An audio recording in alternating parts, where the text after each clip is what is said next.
Risma Dewi dari program studi pendidikan fisika dengan nomor NIM 2102112012 semester 2. Di sini saya akan menjelaskan soalnya, yaitu dua buah lensa masing-masing dengan jarak fokus 12 cm dan 24 cm. Jarak kedua lensa 6 cm. Sebuah benda tingginya 6 cm diletakkan pada jarak 20 cm di depan lensa pertama. Tentukan letak dan besar bayangan akhir. Nah, diketahui bahwa f1 sama dengan 20 cm, f2 nya yaitu 24 cm, jarak kedua lensa atau D sama dengan 6 cm, dan ketinggian benda yaitu 6 cm diletakkan pada jarak 20 cm atau S1 sama dengan 20 cm. Yang ditanyakan yaitu letak dan besar bayangan akhir. Berarti kita harus mencari S2 aksenya dulu, S1 aksenya dulu, baru kita mencari S2 aksen. Kemudian besar bayangan akhir atau M, lalu kita mencari H aksennya. Langsung saja kita menggunakan rumus 1 per F1 sama dengan 1 per S1 aks ditambah 1 per S1 aksen.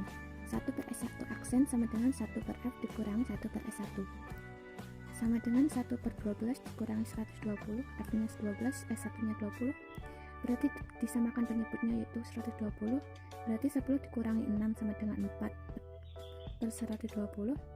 Kita kalikan silang terlebih dahulu. S1 aksen kali 4 sama dengan 120, berarti kita hilangkan 4 nya, berarti S1 aksen sama dengan 120 dibagi 4 sama dengan 30 cm. Nah,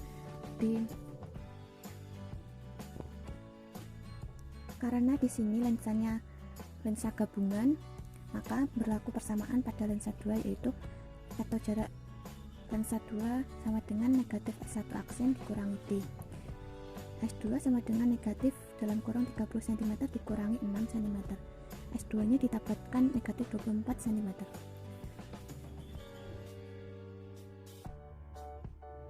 Kemudian kita menentukan S2 aksennya, yaitu dengan rumus 1 per S2 aksen sama dengan 1 per F sama dengan 1 per S2.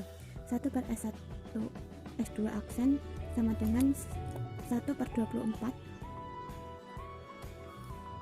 1 per 24 dikurangi 1 per negatif 24, maka negatif sama negatif berarti menjadi positif, 1 per 24 ditambah 1 per 24, maka hasilnya 2 per 24. Nah, kita kalikan silang terlebih dahulu. S2 aksen dikali 2, 1 dikali 24, maka kita dapatkan S2 aksen sama dengan 24 per 2 sama dengan 12 cm. Jadi bayangan akhir terletak 12 cm di belakang lensa. Nah, kemudian kita mencari perbesaran bayangan atau besar bayangan akhir. Nah, kita menggunakan rumus M sama dengan nilai mutlak S1 aksen dibagi S1 dikali nilai mutlak S2 aksen dibagi S2. Nah, nilai mutlak 30 per 20 dikali nilai mutlak 12 per negatif 24, maka didapatkan nilai mutlak 36 dibagi negatif 48, masing-masing kita bagi 12, hasilnya yaitu 3 per 4. Nah, karena berarti jadi besar bayangan akhir 3 per 4 kali ukuran benda asli. Di sini sudah diketahui. Di sini saya akan mencoba simulasikan soal yang telah kita kerjakan tadi. Sama dengan 4,5 cm menggunakan lensa cembung. Kenapa tahu bahwa lensa cembung? Karena fokusnya positif dan bayangan dari lensa pertama itu menjadi benda bagi lensa kedua. Jadi pertama kali yang harus kita lakukan mencari bayangan pada lensa pertama. Di sini lensanya 12 cm dan 24 cm. Langsung saja kita buat lensanya. Ini lensa yang pertama dengan menggunakan toolbox ellipse. Kemudian kita buat lensa kedua pada jarak 6 cm pada lensa pertama. Kemudian kita buat garis tegak lurus di lensa kedua.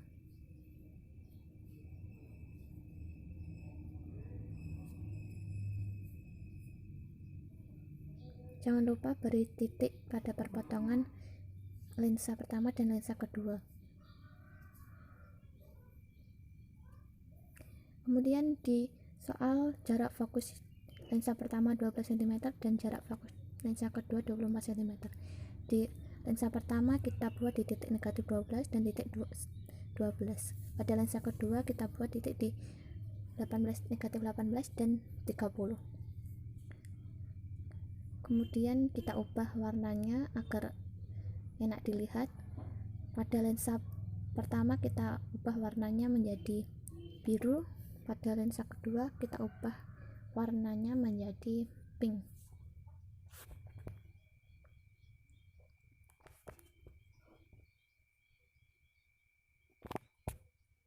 Oh ya, jangan lupa kita ubah nama setiap titik. Titik L kita ubah menjadi F2 aksen.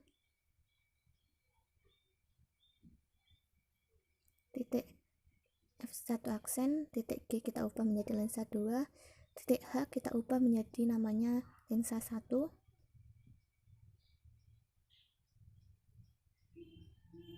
Titik I kita ubah namanya menjadi F1 dan titik K kita ubah menjadi namanya F2.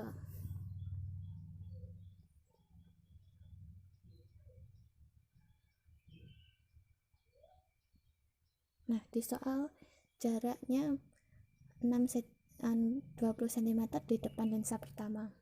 Kita taruh di titik negatif 20. Kemudian ketinggiannya 6 cm. Kita taruh sini dan buat garis sejajar.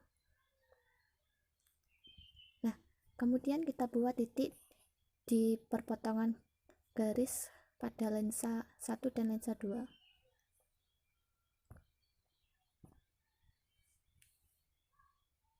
Kemudian kita buat vektor untuk bendanya di titik G dan titik H. Kemudian kita buat segmen untuk garis-garisnya. Untuk melukis bayangan pada lensa cembung, kita memanfaatkan pada lensa cembung, sinar istimewa sinar datang sejajar sumbu utama akan dibiaskan melalui titik fokus F1 aksen di belakang lensa. Nah, garis. Kemudian sinar istimewa yang kedua, sinar yang datang melewati pusat optik lensa 1 akan datang menuju titik dibiaskan melainkan diteruskan, akan dibiaskan sejajar sumbu utama. Sinar istimewa yang keempat, ketiga, sinar datang dengan arah sembarang dibiaskan melalui titik fokus tambahan F1 di belakang lensa. F1 aksen di belakang lensa. F1 adalah titik fokus titik perpotongan garis sejajar sinar datang yang melewati pusat optik lensa dengan garis tegak lurus yang ditarik dari titik fokus F1.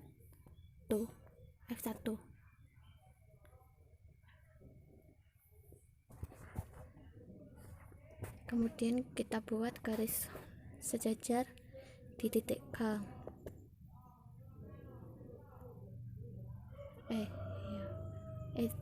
Kita buat segmen di titik H dan titik I, garis segmen. Kemudian kita sembunyikan objek atau garis H.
Kemudian tarik garis dari titik V ke titik F2 aksen. Kemudian sinar istimewa yang keempat, yaitu sinar datang menuju titik fokus di depan lensa f2 akan dibiaskan sejajar sumbu utama.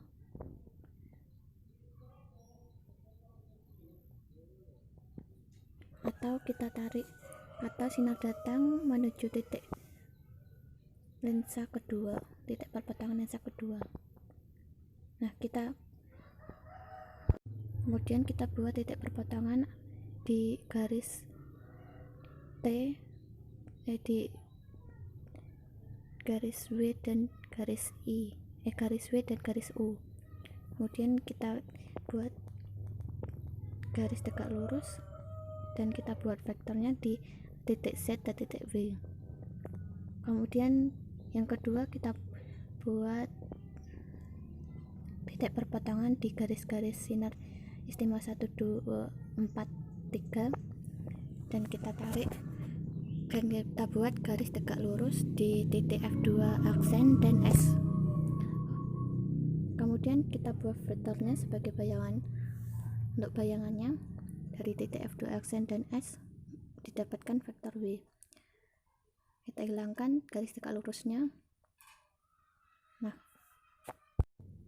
kemudian kita ubah warna setiap garis agar enak dilihat.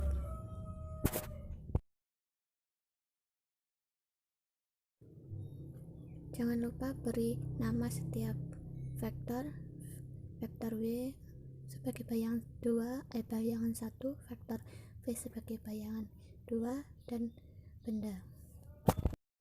Didapatkan bayangan 1 dengan jarak 30 cm dan tinggi 9, bayangan 2 dengan jarak 20 cm 18 cm 12 cm dari lensa 2 dan tinggi 4,5 cm.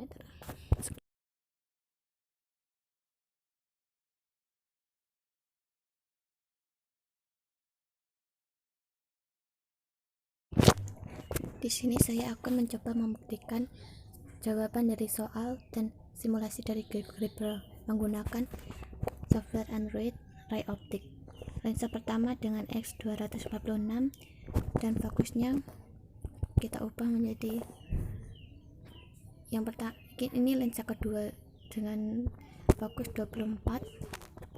Kemudian lensa kedua X-nya 460 dan F-nya kita ubah menjadi 12 sesuai soal. Kemudian kita klik objek, hanya ketinggian X-nya tadi di soal 20 cm di depan lensa pertama yang ini, berarti 460. Oh iya, jarak antara kedua lensa adalah 6 cm, berarti di sini 246, berarti 246 ditambah 6, 252.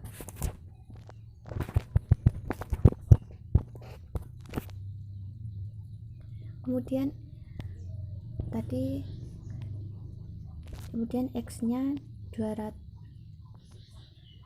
X-nya pada benda 679 kita ubah menjadi sesuai soal 20 cm di depan lensa pertama. Lensa pertama tadi 252, berarti ditambah 20, 252 ditambah 20, 272. X-nya 272. Kemudian ketinggiannya 6 cm. Nah, didapatkan X-nya 234, berarti dari lensa kedua bayangannya yaitu 246 dikurangi 234, hasilnya 12. Berarti bayangan berada di lensa belakang lensa kedua dengan jarak 12 cm dan tinggi negatif 4,5. Sekian simulasi dan dari saya. Apabila ada kurang kata saya mohon maaf, salah kata saya mohon maaf. Wassalamualaikum warahmatullahi wabarakatuh.